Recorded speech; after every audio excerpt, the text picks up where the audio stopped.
we're going to talk to Richard Attea. He's the executive producer of virginvoters.com.au. Apparently they're going to make up about 6% of the voting population this year.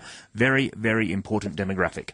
Your community is talking, so join in now on 922 11882 or send a text to 19 999 677. Joining us next is Richard Attea. Richard is the executive producer of virginvoters.com.au and he joins us now. Hi, Richard. G'day, Peter. How are you? I'm really, really well. Virgin voters, there'll be about 6% at the next election, so certainly a very significant number.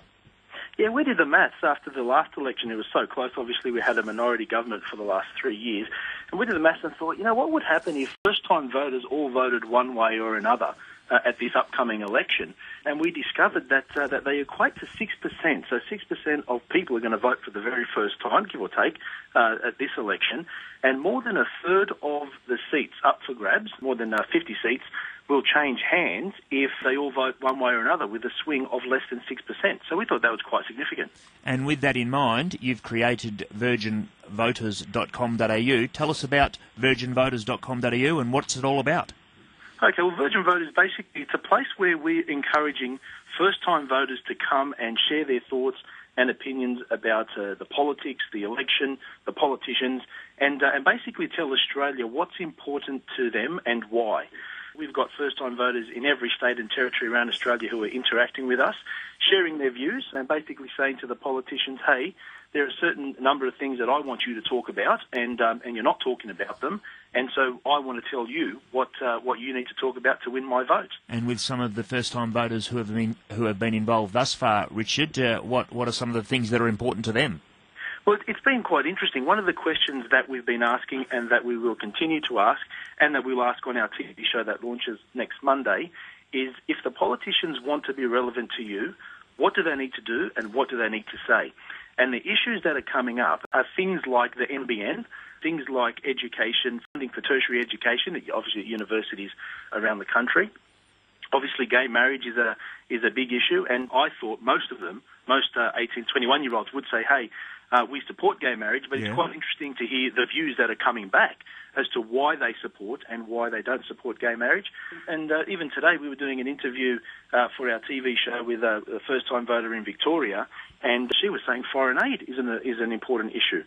So where we're told young Australians are not engaging with politics, for virginvoters.com.au is showing that they're just not engaging in the way that some older Australians might engage. I'm speaking to Richard Attea. He's the executive producer of virginvoters.com.au. You have a TV show online. Tell us about that and what are some of the subjects that are continually coming up there? We want to look at some of the issues that first-time voters are being told are important. So the things that Mr Rudd, Mr Abbott and all of the political leaders for that matter talk about. And we want to say, rated out of 1 to 5, is that issue important to you? 1 being not important, 5 being very important. Those issues will change from week to week, so there'll be an ongoing measuring scale as to whether or not the issues are important. Another thing that we'll be doing is asking first-time voters to tell us what's important and why. And we've also got video production teams around the country who are going around asking first-time voters in shopping centres, schools, universities, TAFEs, wherever they happen to be, a series of questions. And over the coming weeks, we will package those up into 30, 40-second videos and put them on our website, put them out through Facebook, just to keep the engagement happening. One of the things we're also going to do is have this thing called the Twitter tree. Okay. We found that a lot of 18 to 21-year-olds are saying, well, we're not going to go and find the news. We want the news to come to us. And most of us have Twitter.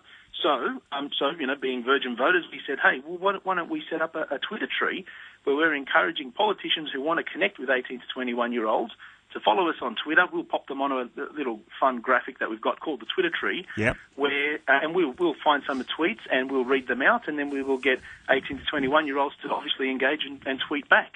Terrific. That's another little fun thing that we're doing. Richard, have you had much communication or discourse with the major political parties? They'd be pretty keen to get as much information and glean what information you're creating in a timely manner. Most definitely. We started this project back in February this year, and we contacted all of the political parties in the country and invited them to send us their logo and a 200-word description of their core values. Because one of the things we discovered is most first-time voters don't know what their voting options are, and they don't really know how to do it. Most of them sort of go, back in Year 9 when I was in high school, we learned something about how to vote, but it wasn't real, so sort of in one ear and out the other. So on our website, we've got this thing called the Political Parties Portal, where all of the parties who have supplied us with their logo and a 200-word description of their values are there on display, and it's done in a way that's relevant, that's bright and colourful. We've encouraged the parties to keep the text short and sharp. We've also invited all of the parties to have their leaders produce a 60 to 90-second video addressing first-time voters and tell us why we should vote for you and why we should consider your party. And that's something else that we want to incorporate into our Facebook offering and also into our TV show. Has that offer been accepted yet? It has, yeah. There's been a handful of parties. I'm always a bit careful to start listing off parties because I don't want to sort of show favouritism one way or another. But we have had parties, a couple of the major parties, I should say, who are going to send stuff in. There's been a couple of single-issue parties who have already sent some their videos through. So not this Monday, but the Monday after. So Monday the 19th is when we're going to launch, and then on the 26th, that's when we will start incorporating some of those videos into the online TV show. Thank you very much for your time this afternoon, Richard. Thank you so much. Thanks for the opportunity. That was Richard Attiah. He's the executive producer of virginvoters.com.au. For West Australians wanting to be involved, info@virginvoters.com.au. What about, have we got any first-time voters out there, or are any of you not enrolled to vote and not going to enrol to vote? What are your reasons for that? Give us a call, 922 11882.